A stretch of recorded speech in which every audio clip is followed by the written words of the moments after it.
Good day sa inyong lahat.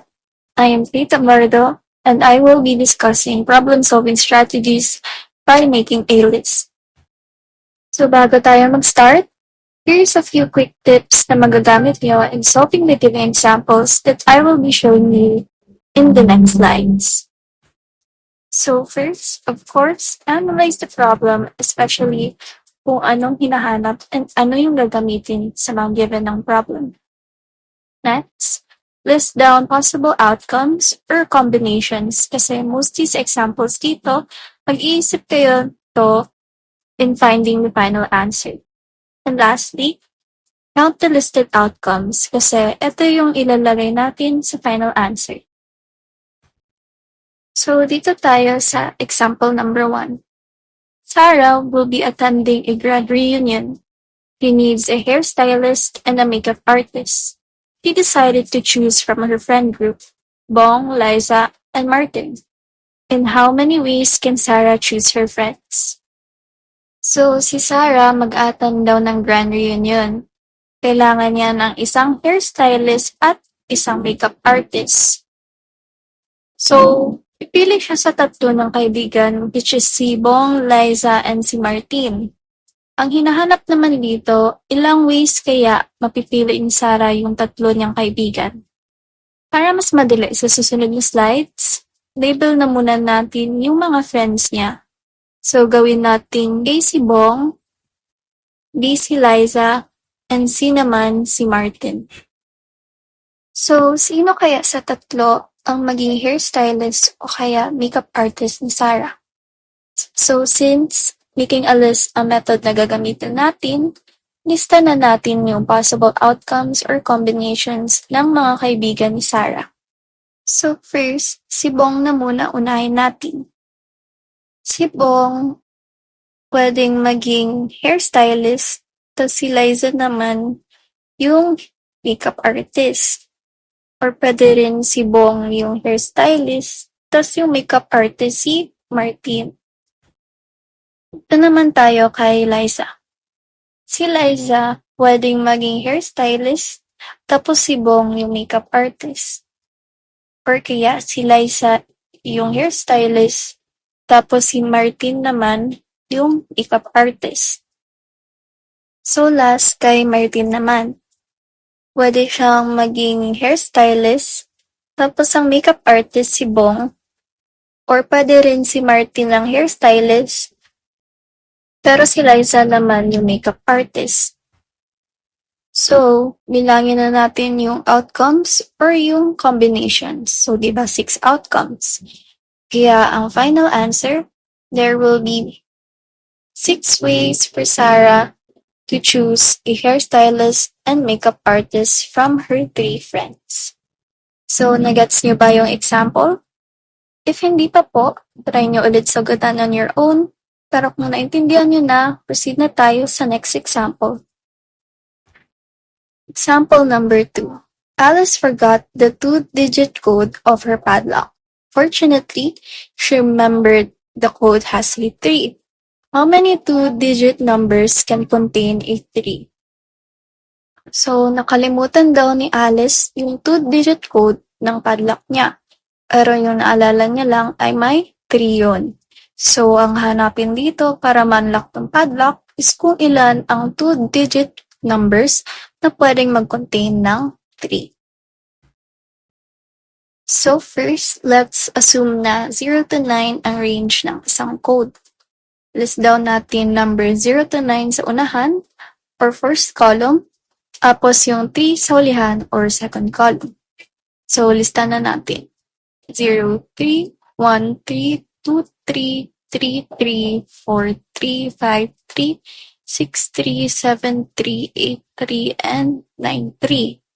So, ito yung possible 2-digit codes kapag 3 ang nasa hulihan.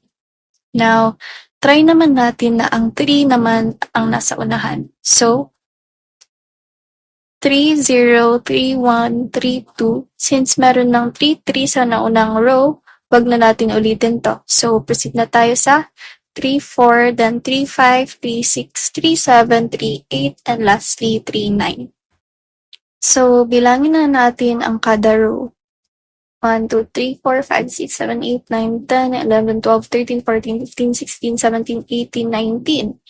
So, may 19 two-digit numbers na may 3. So, kung i-unlock ni Sarah yung padlock, itatry niya lahat ng to since isa dito sa 19 pairs ng possible codes ang makaka-unlock ng padlock niya. So, sulat na natin yung final answer. There will be 19 two-digit numbers that can contain a 3. So, kumusta naman? Gets na ba? Just practice lang po at mamamaster nyo rin ang strategy by making a list. Kaya proceed na tayo sa ibang strategies.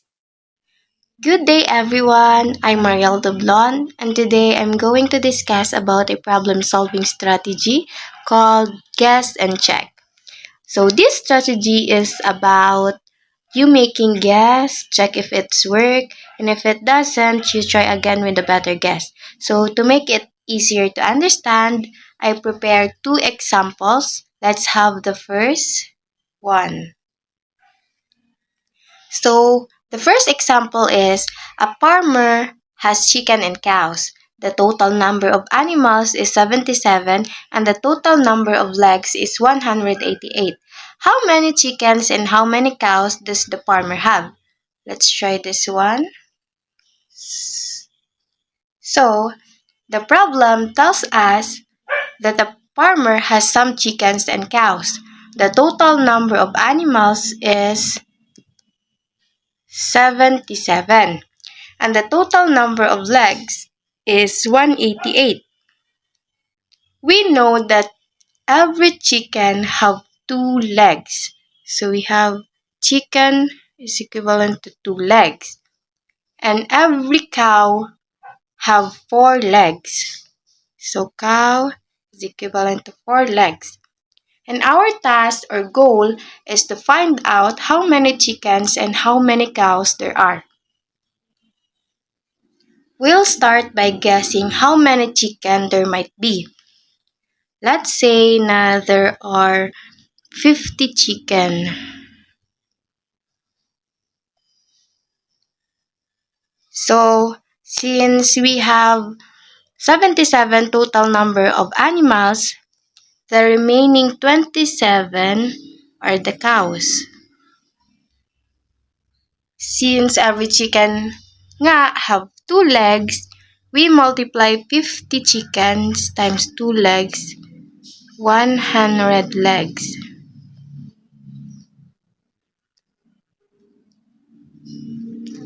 And the cows have 4 legs since we have 27 cows.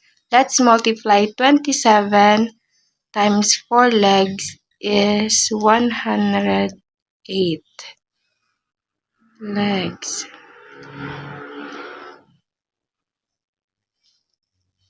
So, adding these two, we'll get a total of 208 legs, which is too high because the given is 188 legs only. Meaning, mali yung guess natin. There are likely fewer cows since they have more legs than the chickens. So, let's try again. Since mali yung guess natin, let's try again. Let's say naman na we have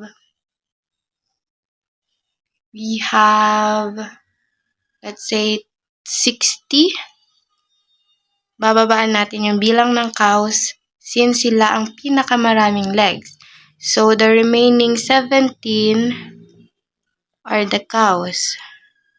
So gaya ng ginawa natin kanina, let's multiply 60 times 2 since every chicken have 2 legs. So 120 legs.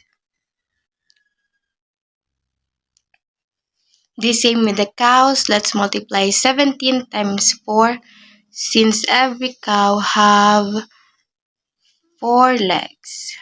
We have 80 ay 68 legs. Okay?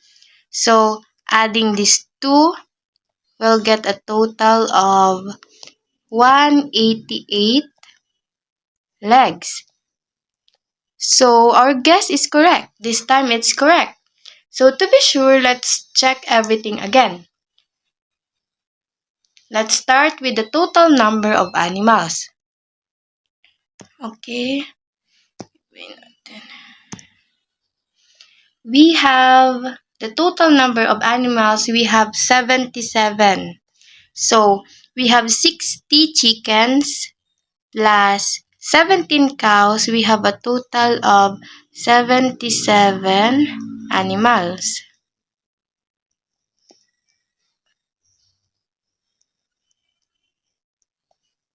Okay? For the total number of legs naman, we have 120 legs for the 60 chickens and 68 legs for 17 cows with a total of 188 legs. So, tama because the given is 188 legs here. So, the final answer is the farmer has 60 chickens and 17 cows here. Okay? Okay, let's have example number 2.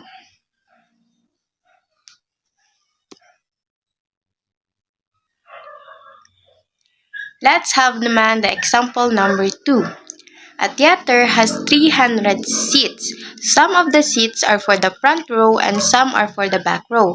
The front row seats cost 350 pesos each, and the back row seats cost 300 pesos each. If the total income from selling all the seats is 98,500 pesos, how many seats are in the front row and how many seats are in the back row? So let's have this one. Okay. So, the problem says that a theater has 300 seats. 300 seats in total. Some are from the front row, which cost 350 pesos. And the rest are back row seats, which cost 300 pesos. Okay? So, the total income from selling all the seats is 98,500 pesos. And our task or our goal is to find out how many seats are in the front row and the back row. We'll start by guessing how many seats might be in the front row. Let's say that there are 200 seats. 200 seats. So, since we have 300 seats, the remaining 100 are the back row seats. Since every seats sa front row costs 350 pesos, we'll multiply 200 seats times 350 pesos. We'll get a total of 70,000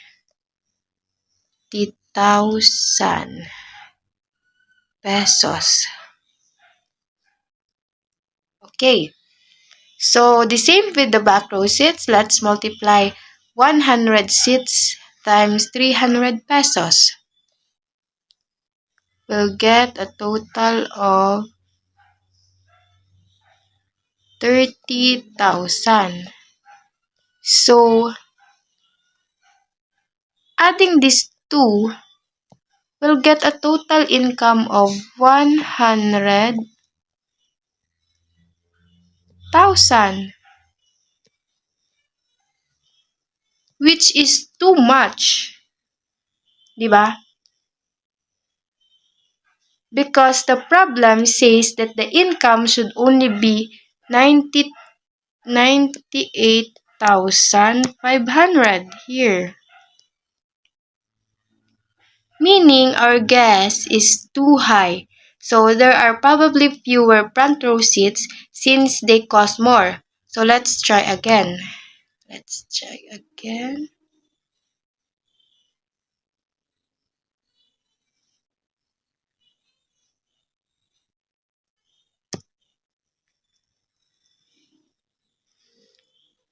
So this time, we'll guess fewer front row seats. Let's say they are 170 front row seats. And the remaining 130 are the back row seats. So every seat sa front row costs 350 pesos. Let's multiply 170 seats times 350 pesos. We'll get a total of 59,500 pesos. Okay, the same with the back row seats. We'll get a total of 39,000.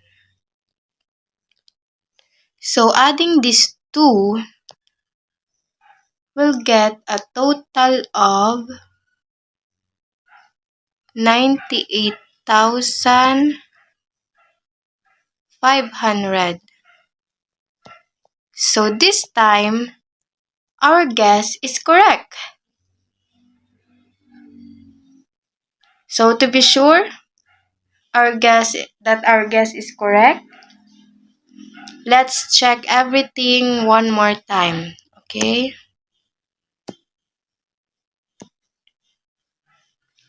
Let's start with the total number of seats.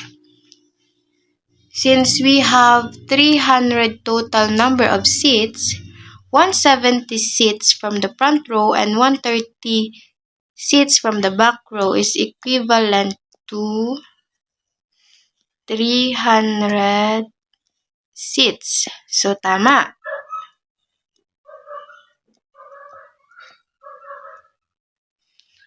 And for the total income, we have 59,500 for the 170 seats sa front row. And we have 39,000 sa back row seats, sa 130 back row seats. So, if we add this two, we'll get a total income of 98,500, which is tama because this is the given. Okay, so the final answer are, there are 170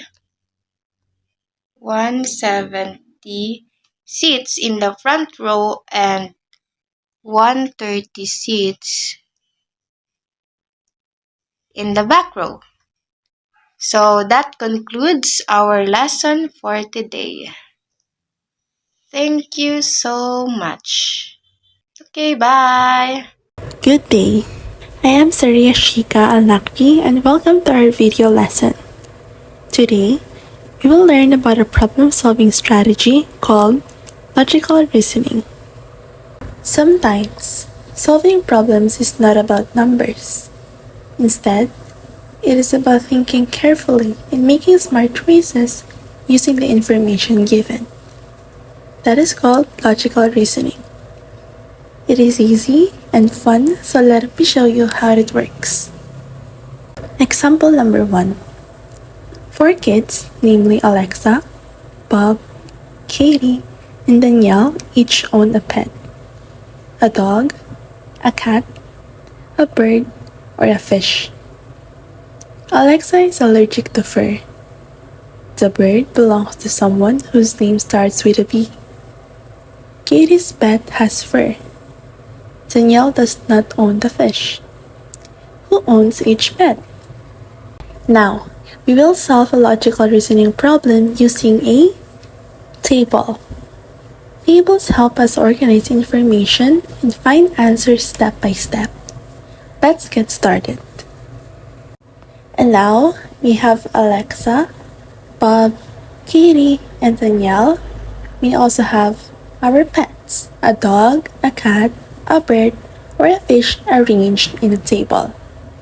Now, let's go back to the question, and we have to use the clues to figure out which pet each kid has. First clue, Alexa is allergic to fur. And now, let's check on our available pets. A dog has a fur, a cat has a fur, and now we are left with the bird and the fish. Now, let's head back to our table and let's put some crossouts under the dog and the cat. Let's put some checks on the remaining pets. We have the bird, check, and the fish, check. Now, let's head back to the second clue. The bird belongs to someone whose name starts with a B. Well, as you can see, we have Bob as someone whose name starts with a B. And now we are now certain that the bird belongs to Bob. Now, let's put on a check under the bird box because it is now belong to Bob.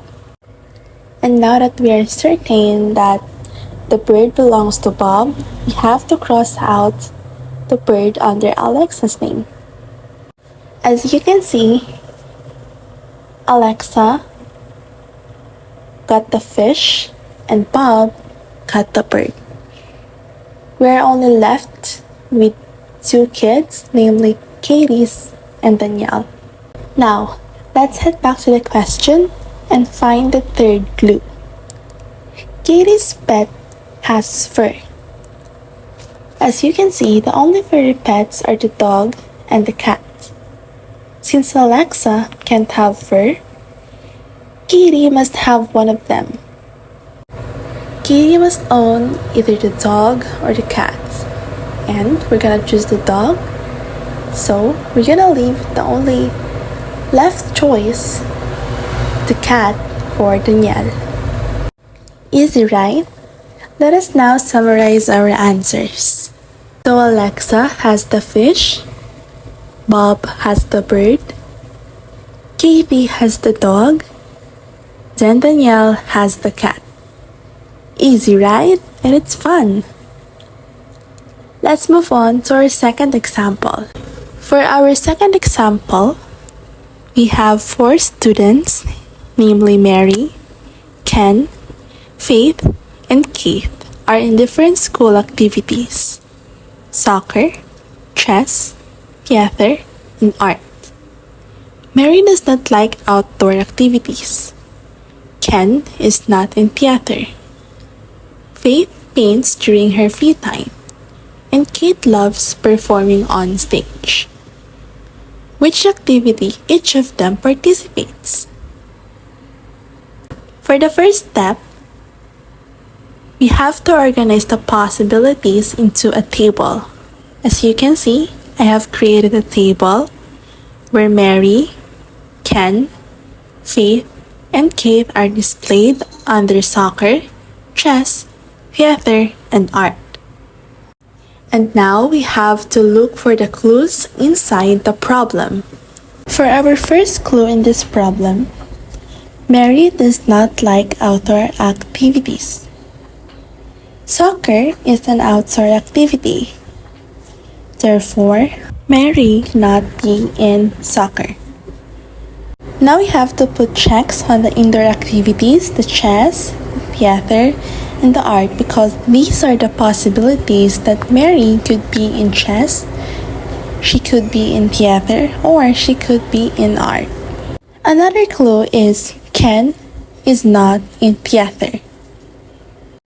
Now, let us put cross or X under Ken's category in theater, since he's not in theater. So we are now only left with the art, the soccer, and the chess. The third clue is Faith paints during her free time. Let us put a check under the art category in Faith's name since, as stated in the clue, she is in art. For the last clue, we have Kate loves performing on stage. It is obvious that she loves theater. That is why we have to put check under the theater in Kate's name. Since Kate loves performing in the stage and now we are searching that she's under the theater, we have to cross out that Mary is in the theater. Now we are left with two students, namely Ken and Mary. Since Mary does not like outdoor activities and the only choice left for us to pick is under the chess, that is why we have to put her on the chess. Now, with all the possibilities, we are now only left with the soccer category. That is why we have to give it to Ken.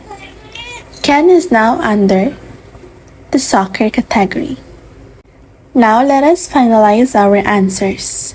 Mary is in chess, Ken is in soccer, Faith is in art, Kate is in theater. Easy, right? And that is all from me using of logical reasoning under the problem-solving strategies. Thank you. Good day, everyone. My name is Anne-Marie Kate B. Atega, and for today, I will discuss on how to solve problems using table method. For our first problem, Isabel is going to college and she wants to study nursing. Her parents are choosing between three different colleges based on their tuition fees, location, and graduation rates. The various colleges are Ateneo de Naga, Bicol University, and University of Nueva Cáceres. What school will she attend, and what school will Isabel's parents can afford? For our given, the different criteria are tuition fees, distance, and graduation rate. For Ateneo de Naga, the tuition fee is 39,000, distance for 11.2 kilometers, and graduation rate for 96%. Bicol University's tuition fees is 30,000, distance 92.9 kilometers, graduation rate for 95%, and lastly, University of Nueva Cáceres has a tuition fees of 32,000, distance for 7.4 kilometers, and graduation rates for 85%. So, if the parents of Isabel, the priority of them is affordability, they should choose Bicol University. If the graduation rate matters them the most, they should pick Ateneo de Naga. And if staying close to home is the key, they should go to the University of Nueva Cáceres. So in conclusion, Isabel's parents chose Bicol University since it is the most affordable. Therefore, Isabel will study college at Bicol University. That's for our first example. Next, problem number 2.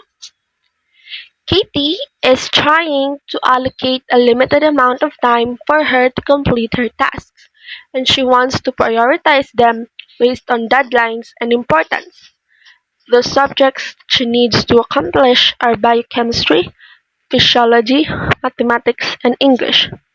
What subject does Katie need to prioritize, and what is the least important priority? For our given, we have these different subjects: biochemistry, physiology, mathematics, and English. The next column is the deadline for those subjects. For biochemistry, the deadline is 5 days, physiology for 4 days, mathematics for 2 days, and English for 3 days. Next column is the importance rate ranging 1 to 5. So the least important here is English. Next is physiology. Next is biochemistry, and the most important is mathematics since it's ranging 5.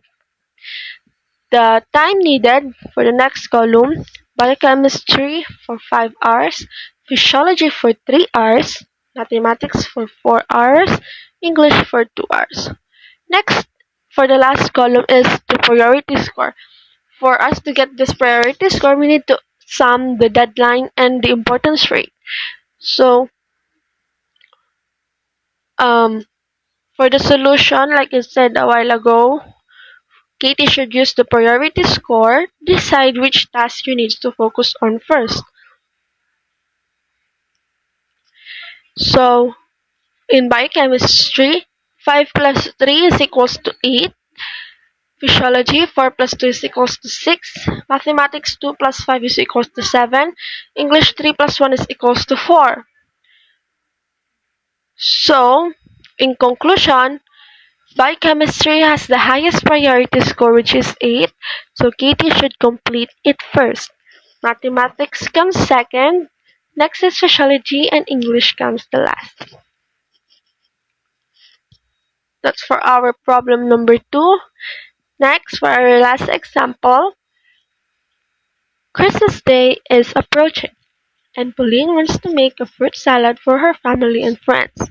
She went to the supermarket and bought 5 apples, 5 whole grapes, 3 oranges, a bunch of bananas, 2 melons, 1 pineapple, 3 kiwis, and 6 mangoes. She also bought yogurt for her fruit salad to taste good.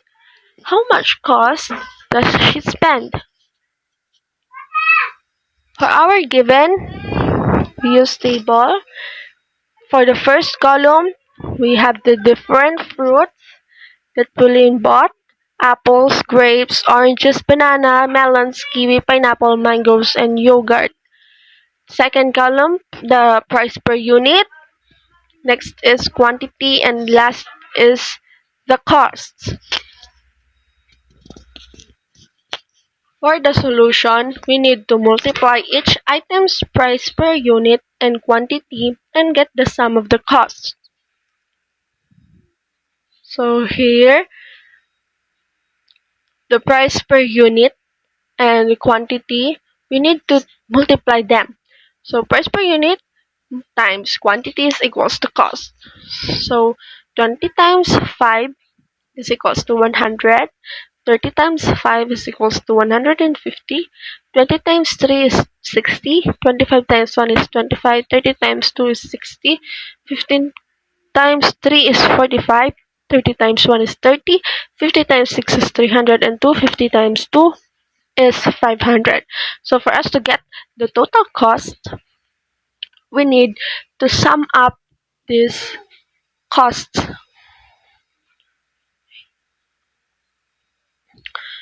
So if we sum all of them, 100 plus 150 plus 60 plus 25 plus 60 plus 45 plus 30 plus 300 and plus 500, the total cost of Pauline's fruit salad is 1,270 pesos.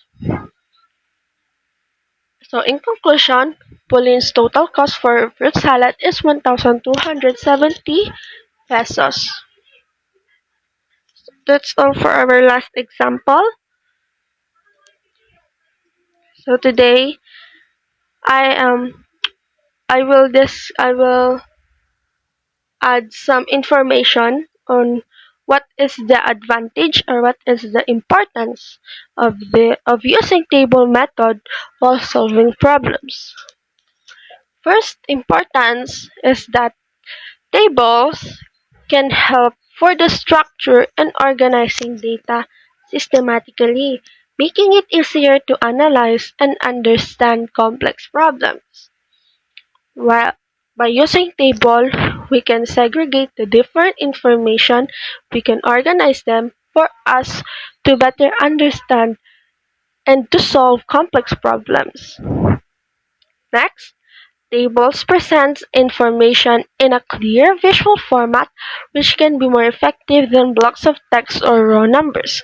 So dito, since we use tables, we we easily understand what variable is being solved, what variable is being used by the problem. So we have a visual on what are we solving. By using table, we can have a clear visual on what we are solving instead of just using or instead of just looking on a text or raw numbers. Next, tables allows for easy comparison of different variables or data sets, helping identify patterns, trends, or discrepancies. So like for our problem number 1, we easily compared the different colleges because we use tables. We we easily compared their differences when it comes to tuition fees, distance, and also for in their graduation rates. Okay. Next, last is creating and using table encourages a methodical approach, reducing the chances of overlooking critical information. So these are just some of the importance of using tables while solving problems. Okay, so that's all for my presentation. I hope you understand the importance and on how to solve problems while using tables. Thank you for listening. Good day everyone, I am Judy Pauline Arasas and today I'll be discussing about problem solving strategies, trying to solve a similar but simple problem by using a formula. So we have a example number 1 here.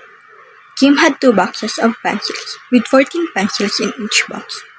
She gave 6 pencils to Mika. How many pencils did Kim has left? Step 1 is we are looking for how many pencils did Kim has left. Step 2 is we devise a plan. So 2 boxes of pencils and each box contains 14 and she gave away the 6. Step 3 is we gonna solve for it. So 14 times 2 is equals 28 and 28 minus 6 is equals 22. Therefore, Kim has 22 pencils left. Step 4 is we gonna check it. 22 is the one that she left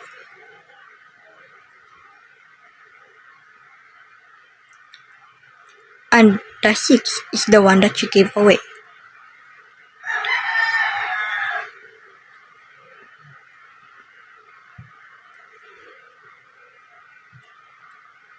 So it equals to 28 and it match.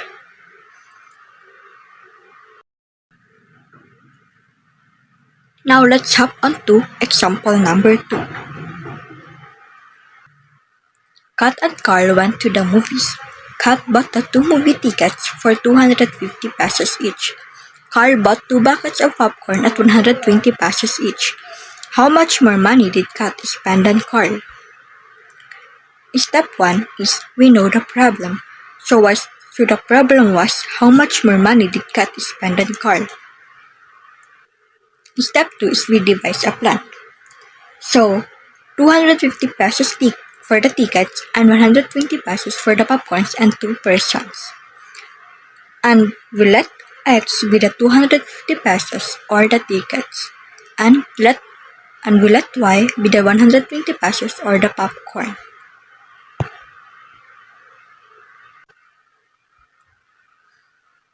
Step 3 is we gonna solve for it. So x times 2 minus y times 2. So, 250 times 2 is equals to 500. And 120 times 2 is equals to 240.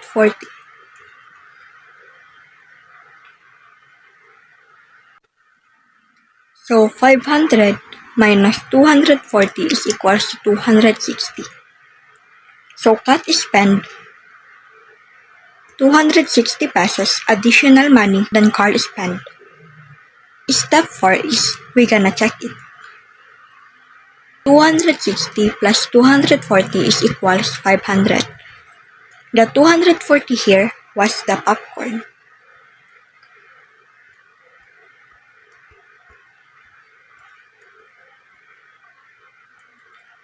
And the 260 here was the money of Kat.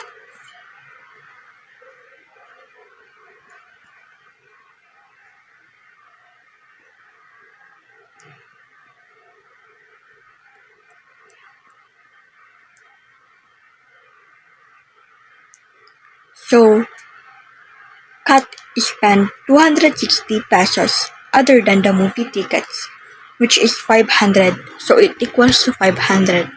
This is the end of my discussion. Thank you for listening. Hello everyone, my name is Ken Albert Cecilio, and in this video, we will trying to solve problems using Venn diagram.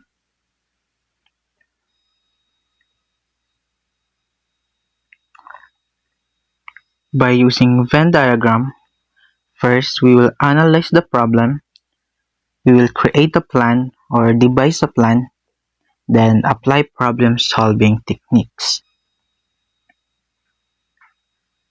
Are you ready? Then let's get started.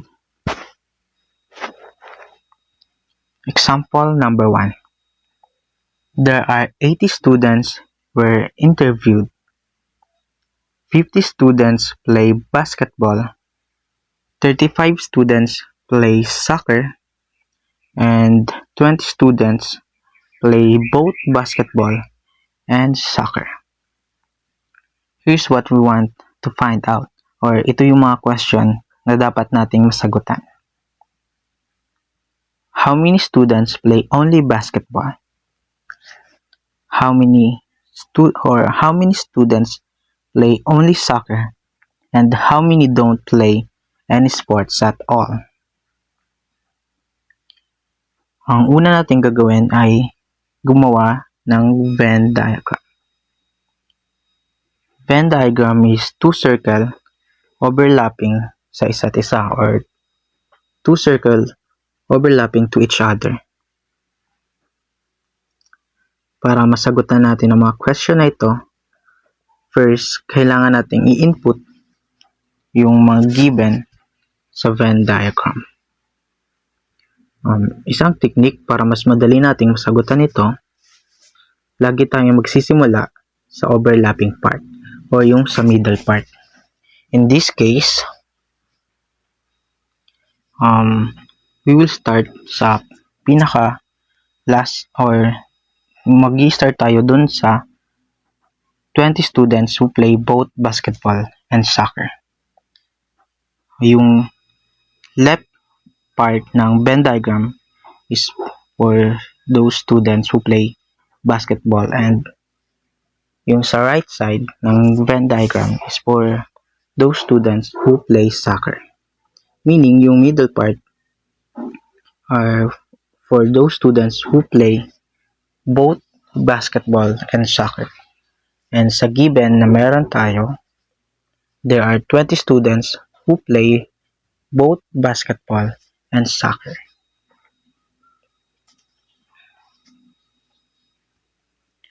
Next is, there are 35 students who play soccer. At dahil meron na tayong 20 na nasa middle part, or those students who play both basketball and soccer, kasama sila sa pagbilang natin kasi they also play soccer. para makomplete ang 35 students who play soccer, meron na lang tayong 15 students who play only soccer. Next is, kagaya ng ginawa natin, ibibilang natin or isasama natin sa pagbilang yung 20 students na nasa gitna kasi they both play basketball and soccer. To complete the 50 students who play basketball, there are only 30 students na natira who play only basketball. And to answer this question, we will try to analyze and answer this question using the Venn diagram. Question number 1. How many students play only basketball? Sa Venn diagram na ginawa natin, ilan ang students who play only basketball? And to answer that, makikita natin sa left side ng Venn diagram natin na there are 30 students who play only basketball kasi yung other 20 ay naglalaro ng both basketball and soccer.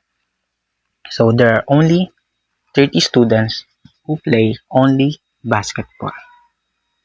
Next question. How many play only soccer?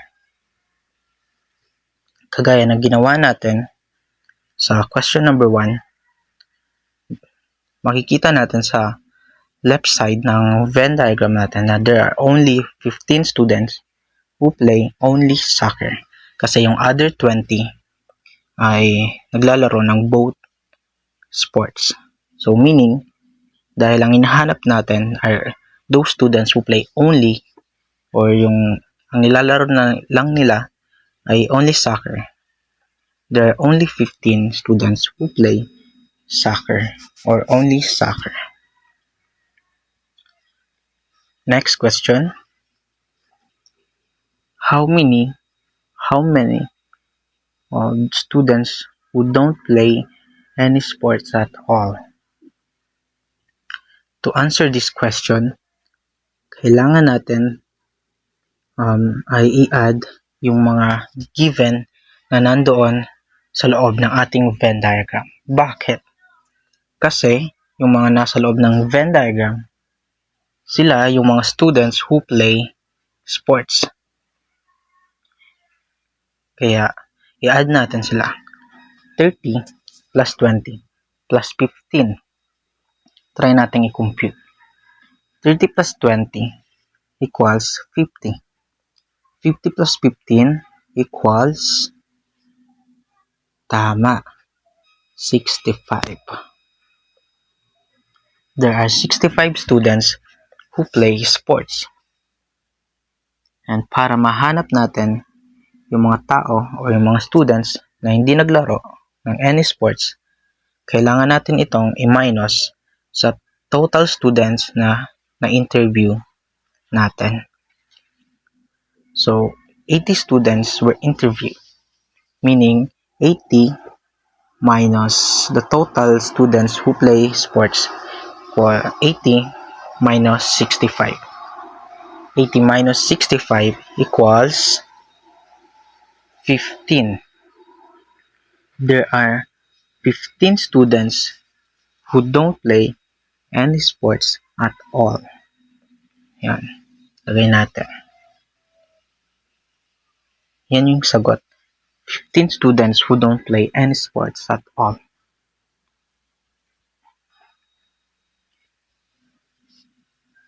And sa ginawa nating Venn diagram, nasagutan natin ang mga question na ito.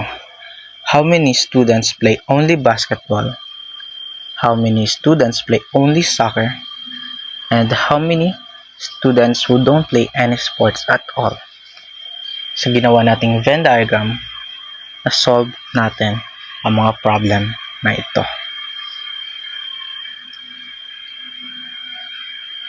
Kaya, sa video na ito, I hope na may natutunan tayo on how to use Venn diagram to solve mathematical problems. Thank you for watching.